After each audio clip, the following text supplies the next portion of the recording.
ও হারাই চা খেয়েছো? চা আর খাওয়া হয়েছে। তোমার বাড়ি সকালবেলা যাবো, আর যা হলো না, ভোর থেকে লড়াই আরম্ভ হয়ে গেল। তবে ভাই যেভাবে মানসিক থুয়েছি শিওর আমার ছেলে বাঁধা। তোমার কাছে হাত জোড়ে করে অনুরোধ করছি, এইভাবে তুমি হুড়ুনি। ভগবান তোমার কপালে কি লিখে রেখেছে, এইভাবে হুড়ে কাদা করুনি।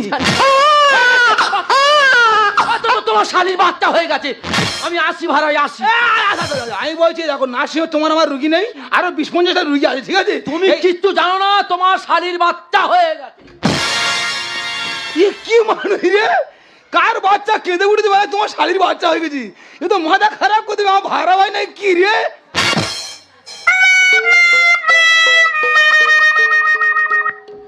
এবার ঘোড়ার মতো ধুলো উড়িয়ে গেলে, আর আসার সময় ইঁদুরের মতো কুটকুট করে ফিরে এলে। তোমার শালীর হয়নি গো, ওই নজরুলের একটা ছেলে হয়েছে গো। আমি জানি এরকম একটা কেস ঘটবে। আমি কি বলছিলাম ভাড়া ভাই, ধাতা বিধাতা তোমার কপালে যা লিখে রেখেছে সেটা হবে। এইভাবে তুমি পাগলামোটা মেরুনি। আচ্ছা, 5 নম্বর বেডে গার্জেন কে আছে? ও ম্যাডাম আমার। আপনি? হ্যাঁ। আপনি কি ধরনের মানুষ? কেন ম্যাডাম? আপনি পোলিও কার্ডের জায়গায় জব কার্ড এনেছেন? কি হয়েছে? পোলিও কার্ডের জায়গায় জব কার্ড? এই তোরা দুই লোকে কি নার্সিং হোমে মাটি কাটতে আইছি? দেখুন, যত তাড়াতাড়ি পারেন পোলিও কার্ড আনার ব্যবস্থা ও করুন। ম্যাডাম নিয়ে আসবো। আর আপনার পেটে ডেলিভারি হয়ে গেছে। হয়ে গেছে? তবে সিজার করতে হয়েছে। হ্যাঁ। আর আপনার কন্যা সন্তান হয়েছে। ও ভগবান, পুরো শেষ হয়ে গেলাম রে। ভাড়া ভাই, ও ভাড়া ভাই কি হয়েছে? দাঁতের পাটি পড়ে নোট টিপে ধর। আমার বাবার জীবনে আমি শুনিনি যা দাঁতের বাড়ি পড়ে সে কোনোদিন বলেন লোক টিভি ধর। হাই, ওই সিজার হয়েছে বলে মেয়ে হয়েছে, যদি নরমালে হতো সিও ছেলে হতো গো। ও সর্বনাশ! এই সব গল্প বাইরে বলিনি, লোক পাগলা বলতো ঢিল মারবে।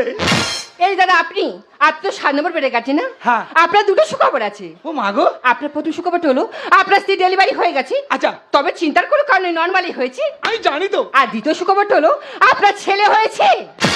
তুমি তো ঠাইগের পরদেশি, ছেলে হয়েছে আমি খুশি।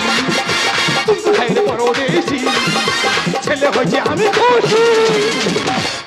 এক শ্রেণী মানুষ কেঁদে মরে, আর এক শ্রেণী মানুষ নেচে মরে। কেঁদরা নাচ একেবারে। কি বলছি কি? এটা তো তোমার কে পাঠিয়েছে? কেন ডাক্তারবাবু পাঠিয়েছি। কোন পথ থেকে এসো? কেন বাঁ দিক দিয়ে? একটা ডান দিকে চলে যাও। তা উনি ডান দিকে যাবে কেন? ডান দিকে তো বাথরুম। এই দাদা, এত সুন্দর সুখবর দিলাম, মিষ্টি কিন্তু দিতেই হবে। মিষ্টি তো অবশ্যই দেবো। বলছি নার্সিংহোমে কজন স্টাফ আছে? কেন 20 থেকে 25 জন? 20 থেকে 25 জন। এমনভাবে নার্সিংহোমে মিষ্টি ছড়াবো যেভাবে কাদায় হেঁটে যায়, ওই মিষ্টির উপরে হেঁটে হেঁটে চলে যাবে। তবে ওই কথা রইলো, মিষ্টি কিন্তু দিতেই হবে। ওই ডাক্তার মারবো, সারা শরীর চলে যাচ্ছে ভাড়া ভাই। ও ডাক্তার মারবো বলেছি মারবো। আরে ভাই, ভাই কি আমার ছেড়ে দে। তোর পায়ে ধরেছি আস্তে আস্তে, তোর পায়ে ধরেছি আস্তে। ওরে ডাক্তার মারলে হিতে বিপরীত হয়ে যাবে। যা হয় হবে, ডাক্তার মেরে তবে দম ফেলবো।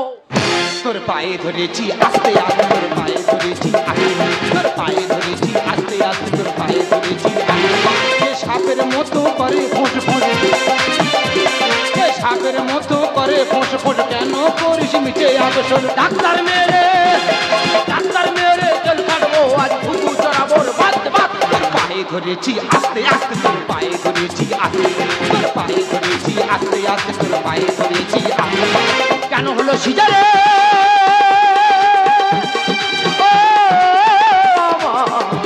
দাদা দাদা রে, কি করিব, কোথায় যাবো? এই জ্বালা চলে যাবো, মরে যাবো, পড়ে যাবো। যা তুই চলে যা, যা তুই চলে যা, যা তুই চলে যা। ডাক্তার মারবো বলেছি মারবো। তোর পায়ে ধরেছি আস্তে আস্তে,